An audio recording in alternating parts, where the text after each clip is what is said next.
What's going on, workforce? Brian here. Chris here. And welcome as we do a countdown towards the big Final Fantasy XIV showcase. This video is going to focus in on kind of three key points. We're going to talk about the news, when, where you can hang out if you want to hang out with us or with other creators. The second part is going to be kind of our predictions, what you can kind of safely expect if this is going to be your first kind of announcement showcase. Like, what's the good bet? What can you safely expect from this? And then we'll go into kind of more wild speculation, and we'll tell you when we cross over into that, like what we really would love to see. What would be that, like Brian's actually cursing on stream, which I try not to do, moment where he maybe falls out of his chair. One of those like, memeable, highlightable kind of moments. And that will be kind of the third section. So for the details to jump in, and while I'm pulling up the screen, Chris is live on Twitch, guys. Top link in the description after this. If you want to go share your thoughts and hopes, go tell him over on Twitch. I'd love to hear your thoughts live as well. But on Friday, February the 5th at 10 p.m. PST,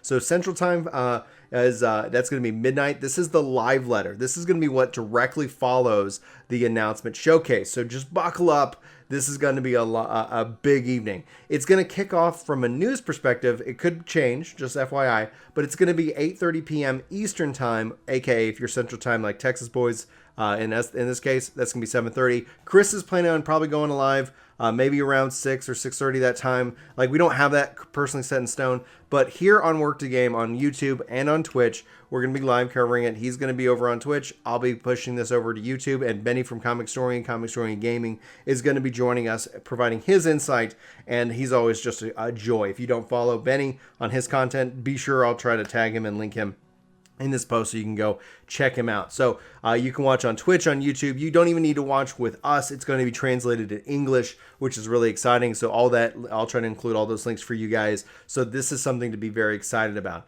Obviously, with the announcement showcase, this is where we'll get into what's safe and what you can expect. But as a brief note, talking about the live letter, they're going to be covering patch 5.5 as a preview part 1, which is exciting for me. I'm hopeful that means we'll get patch 5.45 before then, so they won't have to sit here and talk about it too much. They also have a special guest, lead project manager Soshi Mazuka, and then they obviously have miscellaneous updates, all kinds of cool content like that. So that's the news. There's usually two parts to that. Yeah, so at midnight, we'll move into part 1 of the first live letter, and then there will be a part 2. This is a traditional live letter. Mm-hmm. And then keep in mind, with every patch, for anybody who's just getting into this, there's going to be a second portion of the live letter for 5.5 at a later date where they show more gameplay and things like that. Yes. And then with the showcase, we believe this is part 1 of that as well, and that there will be a future live event that makes up for, because they're trying to make up for what would have been 3 fan fests. Right. And so the speculation that I have, I would say that I kind of feel like this announcement showcase might be like kind of a minimum of 2 fan fests kind of put together. One of the things that we have had with every fan fest is that there's time dedicated covering what has already been announced, because you never know, somebody might not have caught the North American Fan Fest, so they're not going to necessarily gloss over like everything that's coming. Also been several months, right? They're not back to back to back. Exactly. So we kind of have I'd love to know your thoughts, like if you feel like this is going to be 1, 1.5, 2, 2.5. Like if you think about, we usually got 3. We might, who knows, like this is good. This is uncharted territory for us, and I think it's a good time for us to kind of give our expectations that would be somewhat grounded, right? Like, I'm not going to sit here and say like they're going to come out and they're going to announce a brand new engine. We'll talk about that towards the end of this video. But Chris, what are some expectations that you have? What's a good outline for what people can expect, and then hopefully like some things that you might be excited for? Did you announce what we're doing as far as the housing work? I didn't. Why don't you tell people about that too? So we're going to be, he said the time, yeah. But also because this would normally be a fan event where at least a few people get to go in person, never as many as was wanted. We're going to do the same thing here. So anybody on Aether, never as many as is wanted, are going to be able to join us over on Sargantans in the mist at our house. We have a small house, so it should get packed pretty quick. It wouldn't take very many to jam a small house like this. I think just Brian and I'm like, it's a little crowded here. So we'll be in our estate, which is in the 5th Ward, Plot 18. And we'll say that again on stream. And that's where we'll be. Yeah, so we're gonna we'll lay it out so that there'll be like a camera of that. So if you want to come emote, Wear your finest. Wear your pig finest suits. Yeah, let's see some pigs. Let's see some pigs. Honestly, let's do fashion showcase, because if there's downtime, we'll make a game out of it. We'll have some fun. It should be a celebration of the game, and obviously its future. I think a safe bet is I would say we're gonna see 6.0. Like, they're gonna get the title. We're gonna get part of the trailer. Yes. So the opening ceremony of NA FanFest, which always goes first, would be the trailer. The trailer. Yeah. And then at the end of the trailer, it would naturally reveal the title. Yeah. And so I assume that it will open with that same great showmanship. Immediately after that, that will be uploaded to YouTube in every language, is traditionally how they do it when they do trailer reveals during live events. Mm-hmm. And so essentially, I think obviously 6.0 will get the title. That's a safe kind of bet. If they went, we'll talk about it later, I'm just like, man, what if they did something insane? Who knows? But I think one of the things that will be different, and I'm interested in its pacing, is that typically Yoshi P has a live audience. But as you guys remember from the start of the show, that we right here is that following this, they've got the next live letter at midnight. So from there is a couple of hours, and typically that could be baked in with applause and things like that. But I'm wondering if it's ending going to be jam packed with reveals. So I would say I think it's a safe bet that we'll actually get a job reveal rather than a tease, unless they go and actually have 3 of these announcement showcases planned. If there's 2 jobs next expansion, do we get them both? No, I would say that he might tease something overall, because there's still a long roadmap from the 5th event to speculation of a release in September or October. COVID is still a reality. The reason they're not doing this in front of any people, which they originally were trying to have a small group of people, but Japan's going back on lockdown. The reality of 2020 is still here with us in 2021. So that's why I would say we're probably not even going to get the full trailer, because the people who are making the trailer are also under the same working conditions that everybody's under. Everything just takes a little bit longer than it used to, and in that transition into this kind of more work from home global economy. I think essentially that we're gonna if you have a bingo new race. I don't think we're getting a new race. I don't think we're getting new genders. I think what we're going to end up seeing is that we're going to see dungeons, new raid, new 24-man, new exploratory. They reveal any of that, or is that just a bunch of question marks and we know it's in the formula? No, they'll reveal some of it. It's going to be they'll have our first dungeon maybe. Mm-hmm. And I think we'll see some maybe a zone tease with some amazing music. It's here's kind of some stuff. Maybe we'll even see concept art is pretty commonly shown at these, so you start to get a feel for the theme, but not seeing the final product. Do you think we're going to go to level 90 in this? If I do. You do? I think it'll be to level 90. I think the 5.5 announcement is logically when you put a second limited job in the game, so that stays out of the first half of this showcase and comes in the live letter after. I think in addition to the ultimate news, I think in addition to the final chapter of Boja, the final story, so the final dungeon, a final trial to that, and I think a limited job. So I think 5.5 is going to be a jam-packed patch. Yeah. Oh, and then and that's going to obviously take us, you don't expect a lot of 5.5 information at the announcement until showcase. The live letter. Yep. That's going to be where he'll be all right, now that y'all are excited for X, Y, and Z, note that we're going to shift into 5.5, because that's going to take us there. But they're you're going to want. He's very good at that. So we've seen in the past where he said, and then he's been frustrated when we've done Q&A events, because he said, okay, we've just done this announcement where there's going to be this announcement later.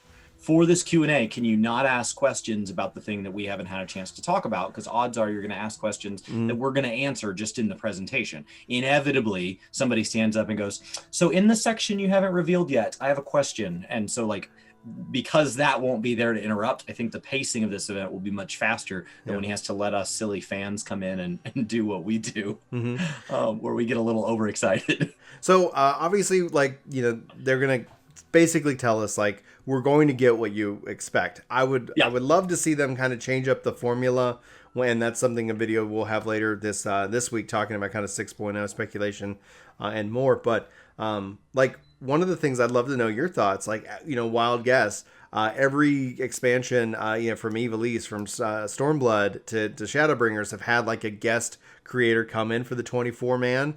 In terms of that, like, what would be something exciting, or if they continue down that route for a 24 man raid, like some kind of semi crossover event.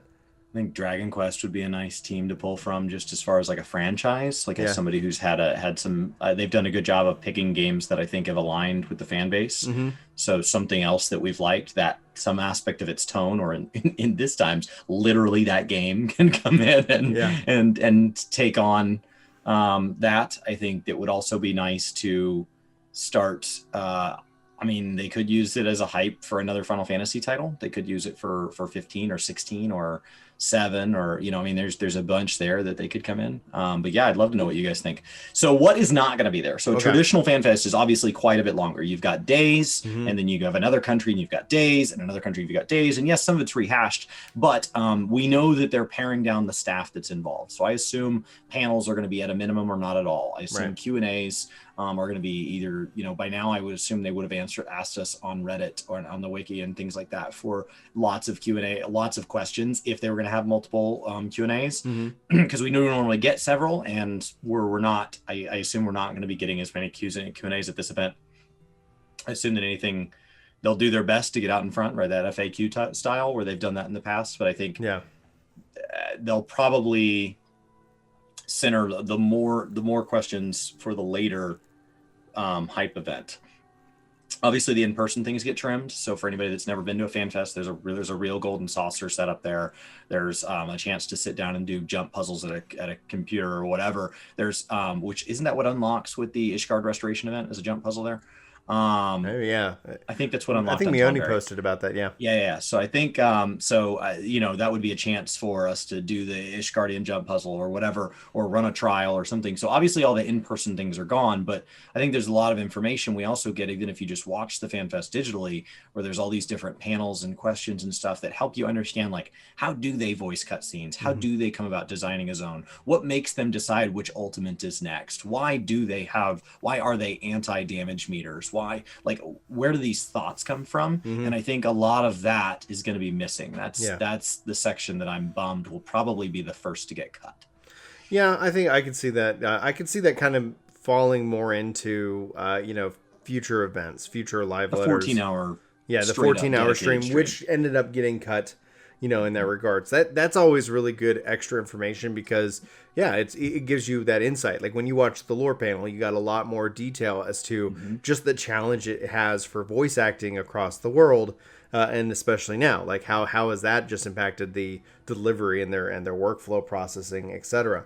Let's talk a little bit about kind of crazy expectations, because I'm going to tease the idea of the 24 man. I think if for me, like you said, Dragon Quest, I would love that. I'm a huge Dragon Quest fan. Total speculation at this point going forward, guys. Like this is I'm just like, man, what would make me fall out of my chair? One of two things: either kind of a Final Fantasy VII, kind of like, hey, here's like, the 24 man's taking part as a part of like this massive capital of Garlemald. Like that would be cool in my regards, kind of connected in a way to Final Fantasy VII, because they kind of done a little teases like that. Obviously, the Eden Raid has a very Final Fantasy VIII kind of connection.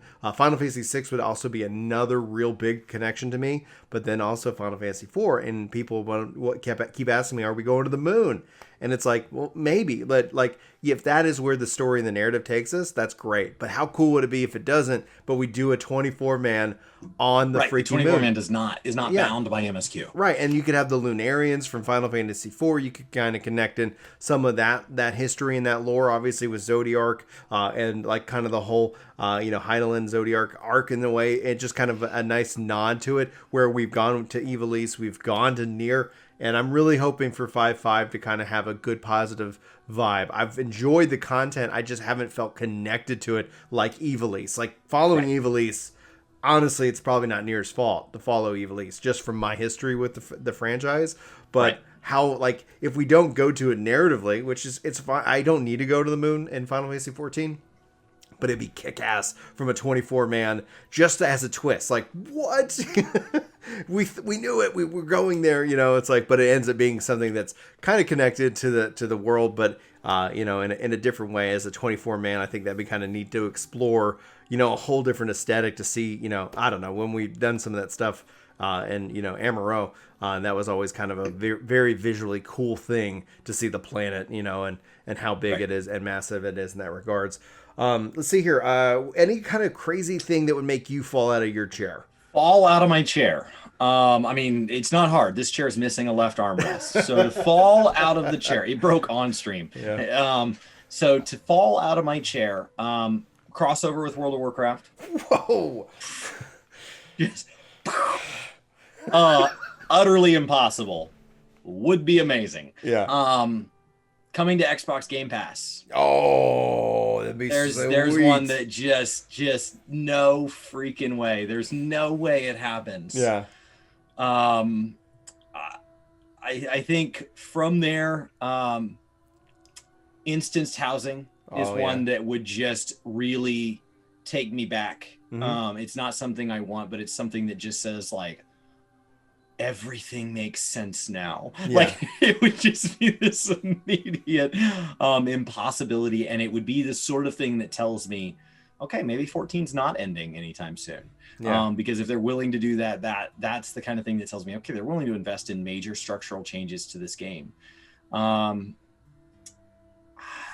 Glamour Dresser giving way to a better system is a technical thing that I think would be along lines that it's not my system. From there, adding more than 2 jobs would shock me. Adding a race would shock me. But fall out of my chair, just those first ones. Just straight up, like a crossover event with, I mean, and it doesn't have to just be WoW. A PSO2 would shock me. Loop Protocol would shock me. Oh, yeah. Guild Wars would shock me. ESO would shock me. Pick another big MMO and be like, yeah, we're trading bosses. And you can picture it. I mean, people have talked about, oh, these are the bosses I'd want. Can you imagine if World of Warcraft got to be the ones behind us getting a 3rd ultimate next expansion? So you get your 2 14 ones. And then there's you get a bonus ultimate that is a chain of iconic World of Warcraft bosses. And then you go put some mythic shenanigan time walking boss with a normal heroic and mythic difficulty so that WoW players go, 14's not hard. Have you done it on mythic? You are about to get pounded into the ground by a series of primals. That would be sweet, dude. But it would never happen. This is never, ever going to happen. Yeah, the like you're gonna win a lottery, baby. Like if it does happen, you should have bought a lottery ticket or something like that. Other than the fact that I just burned all my luck, so that's just a sign my lottery ticket I think won't work. something that would make me fall out of my chair, it would be in the regards of saying like this is Final Fantasy XIV's as it exists last expansion, and then set up a new engine and a continuation of a story. Meaning like, hey guys. So we're going to 90, and then, you know, over the next, and in 2 years, like literally where they're like, okay, here's the plan. This is going to finish that off, and then in 2 years, we're going to have a new engine, a new starting point. We're going to take 14 as it exists today, level it up to the 99 cap, and we're going to have, like, we're just going to add all this stuff. Rebuild a new player experience, do a previously on lore series, put controller guides in native. Yeah. Screw you, Brian, from Ginger Prime and Work to Game. Take over. Do it, Square. Do it. Yeah, I do it all. I'm happy. That's like if I was able to help get you there, perfect. That's all I need. But that would make me fall out of my chair. Stormblood. I could see the free trial going to Stormblood at some point, but I think that if they did that last year, like it would be at least a year or so around the 6.5 or 6.3, you know, kind of patch saying like, hey guys, here you go, or like you said, kind of like New Game Plus gets experience. Game Pass. If it added to Game Pass, and all of a sudden it's like, oh man, like that took all that pressure off. You can go play 14 at any time. That would be cool. But no, I think a new engine. I think one of the things that when I see a lot of the people complain about the core of the game, you know, it's like a lot of it is based off of how it was born. So either they have to rework the whole thing, which they could. That's an option. But to set up kind of the story, like they already kind of have teased, to give us another expansion to really kind of like put the, you know, kind of the hat on it. I think one of the things that makes stories great is if they know when to exit, but that doesn't mean 14 has to stop. That doesn't mean 14 can't tell new stories, and it might be a perfect opportunity to say, hey, PS5 is our base, Series X is our base, like, here's the new hardware, here's the new engine, and they knew Genesis of the thing, and then they also tell us that at the announcement showcase to say, hey guys, this is it, but instead of being worried about this is it, this is what's next, and it's connected, and that would make me fall out of my seat. I think that would make the next expansion just people have so much energy, because just like from 1.0 to 2.0, like, that there was something that was coming and it was exciting and you were taking part of it. A final calamity. Something. A final calamity. And that essentially then, and then obviously we'll rest the Warrior of Light for this timeline, and then we can pick up either in the past or the future, and begin again for another 2.0 to 6.0. But then nobody has to be cut off of all of this amazing content. Like, this continues, and then they could do all kinds of fun little systems and updates and continue to support this game. But then it's like, anyway, that's what I think would make me fall out of the seat. That would be the holy crap moment. They did it. I knew they were working on something big. I knew it was more than just 16. That would make me lose my my marbles and make the stream not really family or business friendly in that regards. Any other thoughts you want to share before we wrap up today's video, Chris? No. Been enjoying a ton of the support in the stream, so look forward to sharing this event with you guys. It'll be a good time. It's a bummer that we don't have a FanFest. It's a bummer that, but this is where we're at, and so I think this invites a lot of people to come in. The fact that they were already used to having a digital FanFest provided for free, I think puts them in a really good position to have this go off well. Have the live translators. They're used to doing this, so.